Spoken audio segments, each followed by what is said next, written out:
I'm Carrie Christensen, and I'm with Peace Education Program. We're going to be talking about 3 styles of handling conflict today. When we talk about conflict, many people have sort of a natural way they respond to conflict. They might be someone who avoids conflict, tries not to have it at any cost. They may be a confronter, right? Someone who likes to just deal with it right away and get right in that problem and try and figure it out. We also have problem solvers, folks who want to hear both sides of the story and really figure out a good way to make it work. All 3 of these are ways to handle conflict. Some work better than others, and they all have different situations where they might be applicable. So let's start with this avoid. Think about if you've ever had a conflict with somebody where you just avoided. You wanted nothing to do with that person or that conflict. What did that look like? What were some of the things that you were doing? One way to avoid conflict is to just stop talking. When I'm avoiding the problem, I usually walk away and ignore it and put it aside and kind of try to forget about it.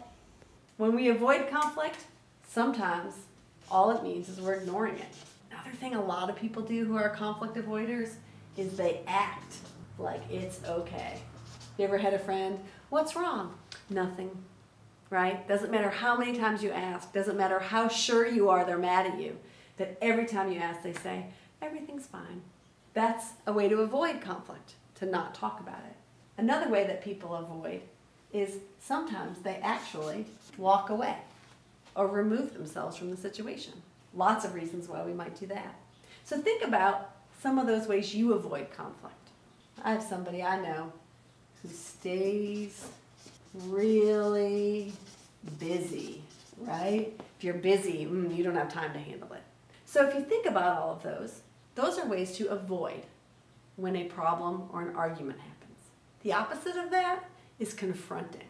What it looks like to be confrontational is to be hostile and yelling and arguing and stuff. To be confrontational in a conflict is to kind of go up to the person and address the problem and maybe ask what problem they have and try to solve it right then and there. So if you're confronting someone with a conflict, what you're trying to do is you're really making sure that your side gets heard, right? And so sometimes confronting looks like yelling. Sometimes confronting looks like intimidating, right?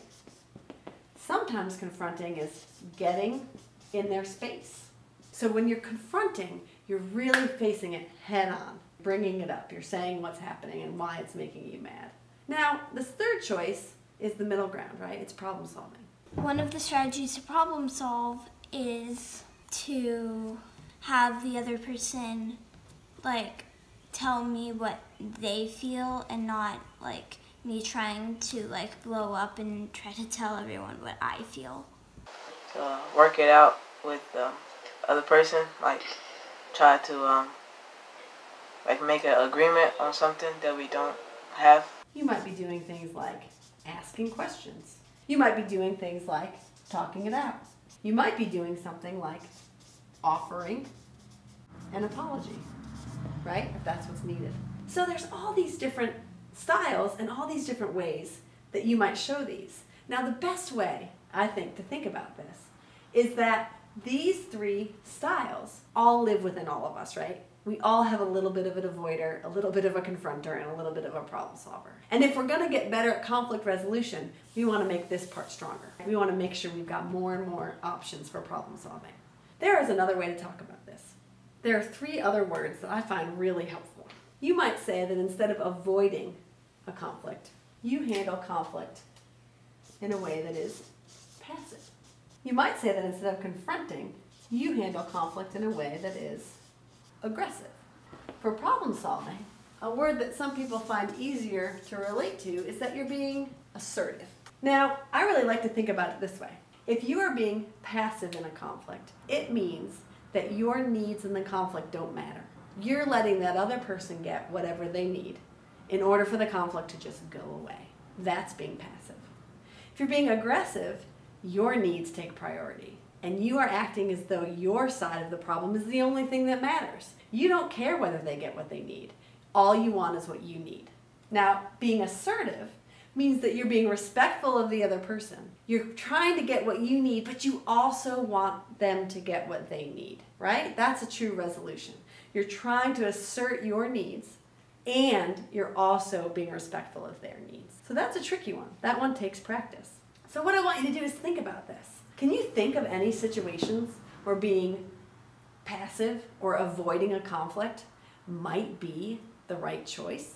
Can you think of any where being confrontational or aggressive might be the right choice? Now, at Peace Education Program, we hope that more and more conflicts become ways you can be assertive or problem solve, but we realize it's not always realistic, right? All three of these styles have a time and a place. So think about that for a minute. When might these be appropriate?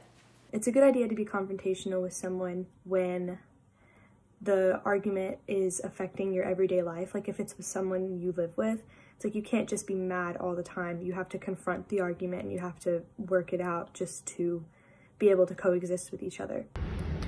It's a good idea to avoid a problem with someone when they're aggressive or dangerous. If you think that both of your arguments are valid and reasonable, then you should try to not be aggressive, but to speak with them calmly about how to fix it.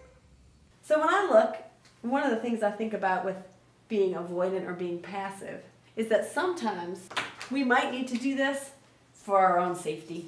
It might be a situation where we could really get hurt, either emotionally or physically, unless we avoid that conflict. Here's another thing I think is so important. You may avoid a conflict if it's not a big deal. How many of you get into conflicts all the time over absolutely nothing? Sometimes being passive is a great choice if the conflict doesn't really matter to you. We know that there are always times when this might work. Oh, I think of another one, right? Is thinking about your emotions. If you are already having a rotten day and you know your feelings are high, avoid the conflict until you can get yourself into a better place, right? Where you can actually be thinking about it. So sometimes being passive is a great choice. Now, if you're being aggressive or confrontational, this one's interesting. When might that be a good choice? Sometimes this is the only way to handle a situation if you know, right, that somebody keeps on creating conflict with you. And until you stand up for yourself in an aggressive way, they might not stop. So maybe you're needing to take a stand, and doing it aggressively might be the only way. Now, funny enough, safety comes up here in avoid. Have you ever had to confront somebody because you felt like it was the safest thing to do? Right? That might be true sometimes. So you're always thinking about your physical and your emotional safety, which might be a better choice. Now, like I said, at Peace Ed, we're hoping everybody's getting to be better at problem solving and being assertive. This is the best choice if you want that relationship to get stronger, right? If you're problem solving and being assertive and both needs are in mind when you're solving the conflict, that's going to help that relationship get stronger. So think of some of the ways you might use these different styles and what that might look like.